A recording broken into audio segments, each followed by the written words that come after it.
मुआशरा बेहयाई पर फिर कंट्रोल रह जाएगा, नाइंसाफी पर नहीं रहेगा, लेकिन बेहयाई भी नहीं होनी चाहिए।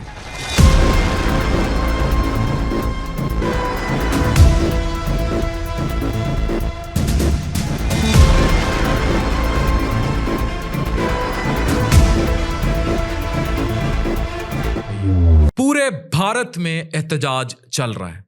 सोचिए, एक 19 साल की लड़की मनीषा दिन रात प्ले स्कूल टीचर के तौर पर काम करती थी, सिर्फ इसलिए कि अपना फ्यूचर बनाए।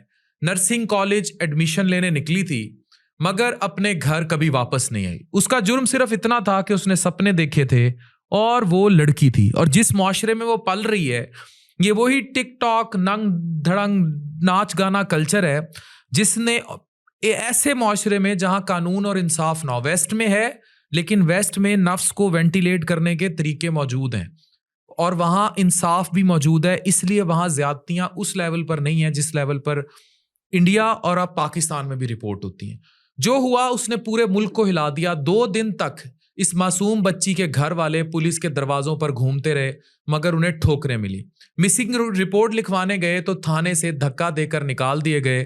कहा गया तुम्हारी बेटी किसी के साथ भाग गई होगी, आ जाएगी खुद ही 2-4 दिन में। शायद उस वक्त तक मनीषा जिंदा थी, मगर सिस्टम की बेदर्दी ने उसकी जिंदगी छीन ली। और फिर लाश मिली, गला कटा हुआ, चेहरे पर एसिड था, जला दिया गया था, कपड़े फटे हुए थे, हत्ता के उसके अंदर के आज़ा तक गायब थे।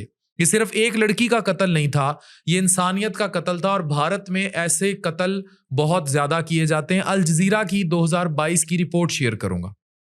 सबसे बड़ा तजाद यह है कि जिस नर्सिंग कॉलेज में एडमिशन का सपना देखा था, वही सीसीटीवी एविडेंस देने से मुकर गया। आज हरियाणा के शहरों में तालिबे इल्म, किसान और अवाम सड़कों पर है। नारे लग रहे हैं, बेटी बचाओ बेटी पढ़ाओ, या फिर सिर्फ उसको मुआशरे की बेरहम मौजों के हवाले कर दो।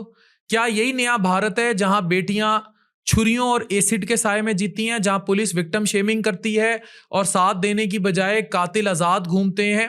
यह है मोदी का भारत। मगर भारत की जुल्म भरी कहानी सिर्फ मनीषा तक महदूद नहीं।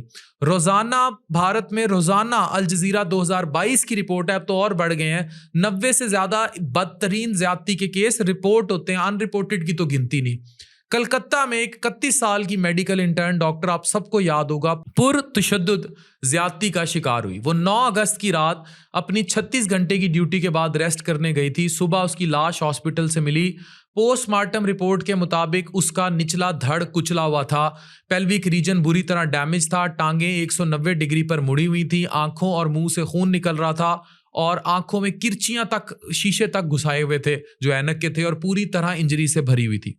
यह रिपोर्ट इतनी भयानक थी कि पहले हॉस्पिटल ने इसे खुदकुशी कह दी, फिर बाद में ऑटोप्सी रिपोर्ट, और फिर अंदर के ही लोग निकल आए और यह सब कुछ हुआ।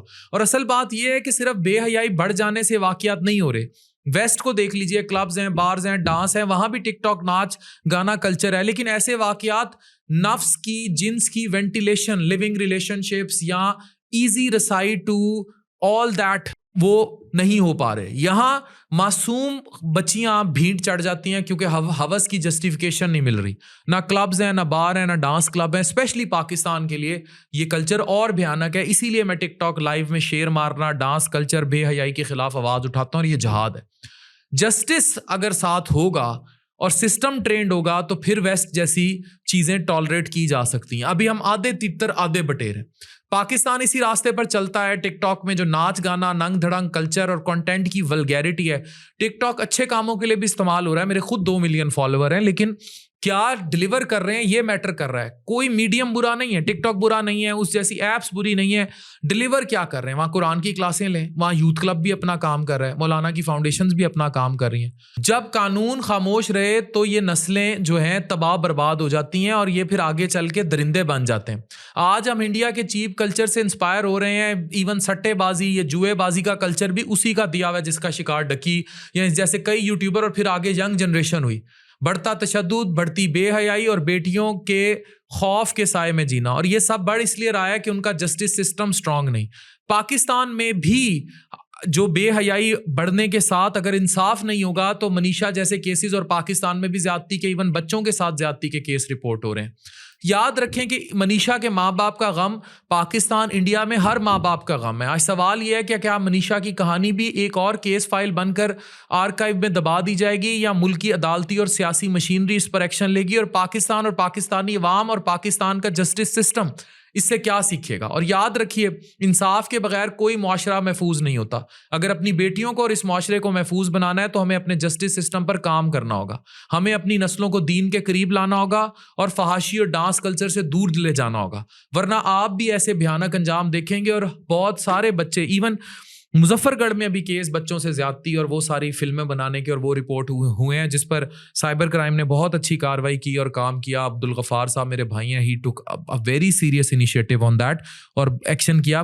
तो आपको सिर्फ ये सोचना है कि आप खड़े कहाँ हैं और मुआशरे में इंसाफ आएगा तो चीजें किस तरह ठीक हो जाएंगी। डॉक्टर अफान कैसर, साइनिंग ऑफ।